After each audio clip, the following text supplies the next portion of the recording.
We're approaching the end of the oil age without too much hope for a soft landing. In many areas, we'll be facing resource problems of some kind.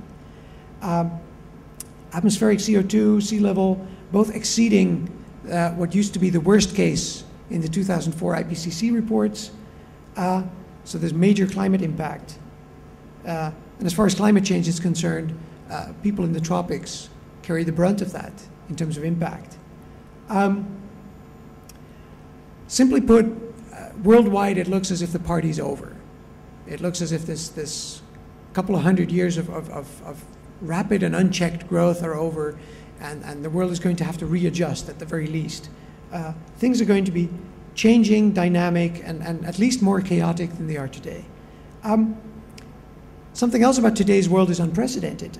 Governments of anything larger than a small village have never before in human history had the ability to acquire and process in real time data about where everyone is and what they're doing.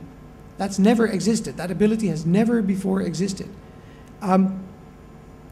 Couple these two developments to the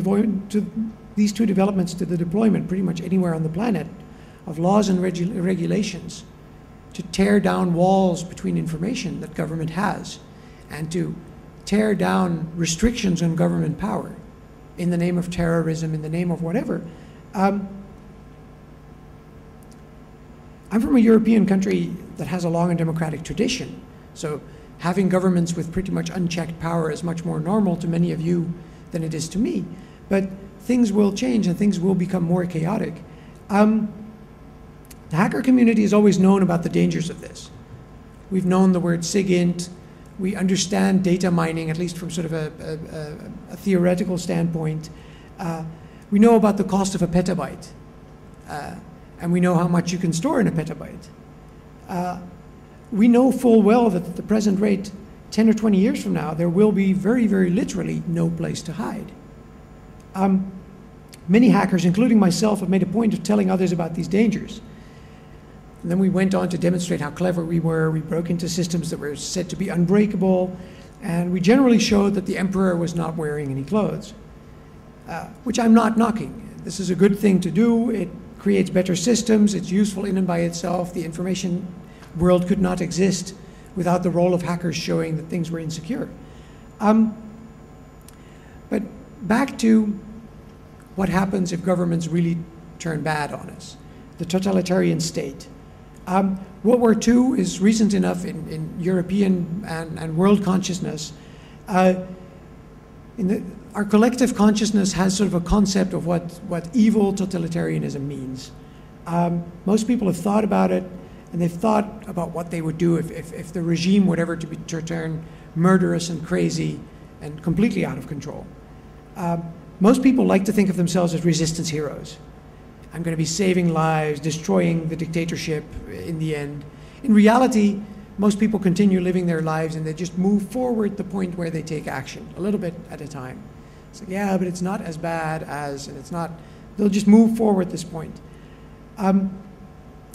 Fortunately, resistance movements of any kind don't need that many people. They don't need to be very large to be effective.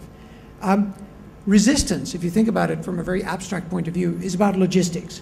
It's about discussing strategy with like-minded people, spreading opinion and facts, moving around money or supplies for refugees, fighters, whatnot, planning and executing clandestine operations, organizing armed resistance, just to name a few things. This is what everybody has thought about, at least theoretically, for when the situation really turns totalitarian. If you can't do that without being seen, there's no point in resisting. And most people realize that they can be seen. Most people realize that the structures that have been built do not allow for the type of resistance that used to be. So how do people reconcile this with this resistance hero image that they have in their mind of what they're going to do if the situation turns sour? What they've done is they've incorporated us into that vision. We, the hacker community, have a role in that vision, as the hackers will simply turn that all off. We'll just insert a virus, will just corrupt the databases, press the delete key, logging in through all sorts of crazy 3D graphics interfaces with skulls and gates going up, and then eventually we'll get in and we'll destroy the databases, and then everything else can proceed as normal. And this is really something to think about.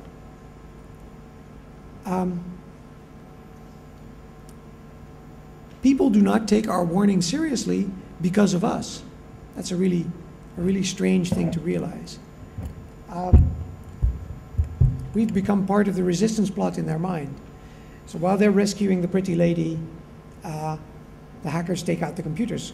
We point out the danger, but we haven't really pointed out that when this technology is all deployed, and come 10, 20 years from now, our hands are tied. Governments are going to have pretty much the same capabilities of defense as we have of offense. There's going to be more people working for them than there's going to be people working for, quote, the resistance, whatever that's called. Chances of doing anything to disrupt that type of surveillance, at least in my mind, are fairly slim.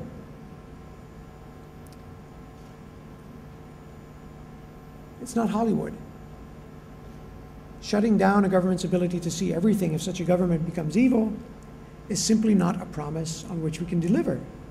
We're not the modern day Robin Hoods. We cannot take out the Sheriff of Nottingham. And we've let people believe that we can.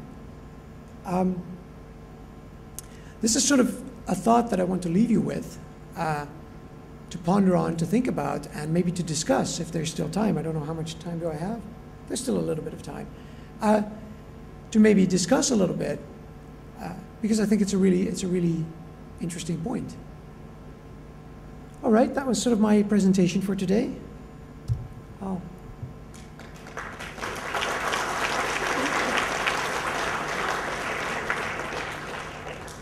Any questions, remarks, crazy stuff?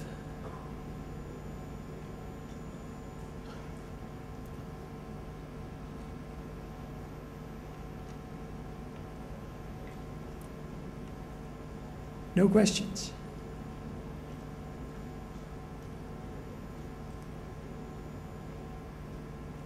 All right, then that's it. I'll see you later.